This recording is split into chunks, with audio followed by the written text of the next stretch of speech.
नमस्कार, स्वागत है आपका जनता रॉक्स न्यूज में। मैं यशस्विनी। चलिए बात करते हैं हाई कोर्ट के फैसले की। रेप नहीं फिर क्या? इलाहाबाद हाई कोर्ट के फैसले पर सुप्रीम कोर्ट की रोक। एक विवादित मामला। जी हां, जब कानून की संवेदनशीलता पर सवाल उठे। भारत में महिलाओं के खिलाफ यौन अपराधों पर कानूनी प्रक्रियाओं को लेकर कई बार न्यायपालिका की संवेदनशीलता पर सवाल उठते रहे हैं, खासकर जब कोई अदालत अपने निर्णय में कुछ ऐसी टिप्पणियां कर देती हैं जो अपराध की गंभीरता को कमतर आंकने वाली लगती हैं।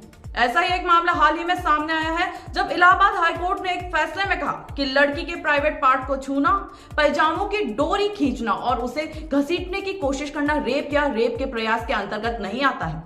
हाईकोर्ट के इस फैसले ने समाज में गहरी असंतोष और चिंता पैदा कर दी है, जिसके बाद सुप्रीम कोर्ट को इसमें हस्तक्षेप करना पड़ा। जानते हैं हम पहले का मामला क्या था, यह घटनाक्रम क्या था। 14 साल की लड़की के साथ दरिंदगी। जी हां, यह मामला उत्तर प्रदेश के कासगंज जिले का है, जहां 10 नवंबर 2021 को एक 14 वर्षीय नाबालिग लड़की अपनी मां के साथ अपने रिश्तेदार के घर से लौट रही थी।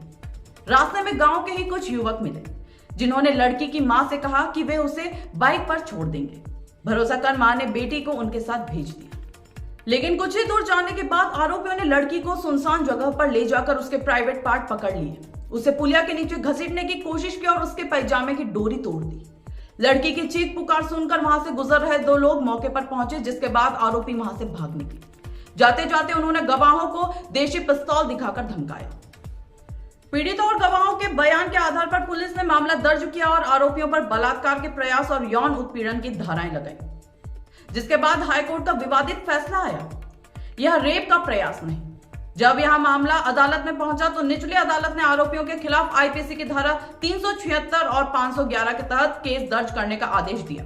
लेकिन इलाहाबाद हाईकोर्ट में जब इस आदेश को चुनौती दी गई तो जस्टिस राम मनोहर नारायण मिश्र की पीठ ने यह कहते हुए इसे खारिज कर दिया कि प्राइवेट पार्ट छूना, पैजामे की डोरी खींचना और लड़की को घसीटने की कोशिश करना रेप या रेप के प्रयास के अंतर्गत नहीं आता। कोर्ट ने कहा कि अभियोजन पक्ष यह साबित नहीं कर सका कि आरोपियों ने बलात्कार करने की सुनिश्चित मंशा से कोई ठोस कदम उठाया था, इसलिए यह मामला आईपीसी की धारा 354B महिला को निर्वस्त्र करने की मंशा से हमला और पॉक्सो की धारा 9/10 गंभीर यौन उत्पीड़न के तहत आता है, लेकिन इसे रेप का प्रयास नहीं कहा जा सकता। हाईकोर्ट के इस फैसले के बाद आरोपियों को बलात्कार के प्रयास के आरोप से राहत मिल गई और मामला हल्की धाराओं में चल गया, जिसके बाद सुप्रीम कोर्ट का दखल आया। असंवेदनशील और अमानवीय फैसला।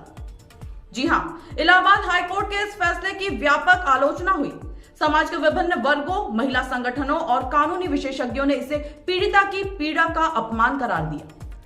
सुप्रीम कोर्ट ने भी इस फैसले को बेहद असंवेदनशील, अमानवीय और कानूनी सिद्धांतों के विपरीत बताया। शीर्ष अदालत ने इस मामले में स्वतः संज्ञान लेते हुए केंद्र सरकार, उत्तर प्रदेश सरकार और अन्य पक्षों को नोटिस जारी कर जवाब दाखिल करने का आदेश दिया। सुप्रीम कोर्ट की बेंच ने हाईकोर्ट की उन विशेष टिप्पणियों पर रोक लगाते हुए कहा, इस निर्णय में न्यायिक संवेदनशीलता की कमी है और यह कानूनी दृष्टिकोण से पूरी तरह गलत है।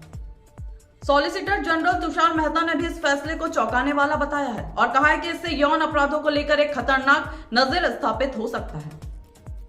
क्या कहता है कानून? भारत में बलात्कार और यौन उत्पीड़न के अपराधों से संबंधित कानूनों को स्पष्ट रूप से परिभाषित किया गया है। आईपीसी की धारा 375, यदि कोई व्यक्ति किसी महिला के साथ उसकी इच्छा के विरुद्ध या सहमति के बिना संभोग करता है तो इसे बलात्कार माना जाएगा। आईपीसी की धारा 511, यदि कोई व्यक्ति किसी अपराध को करने की ठोस कोशिश करता है लेकिन वह अपराध पूर्ण नहीं होता तो इसे अपराध का प्रयास माना जाएगा। पॉक्सो की धारा 7 और 9 नाबालिग के साथ किसी भी प्रकार का यौन संपर्क यौन उत्पीड़न की श्रेणी में आता है।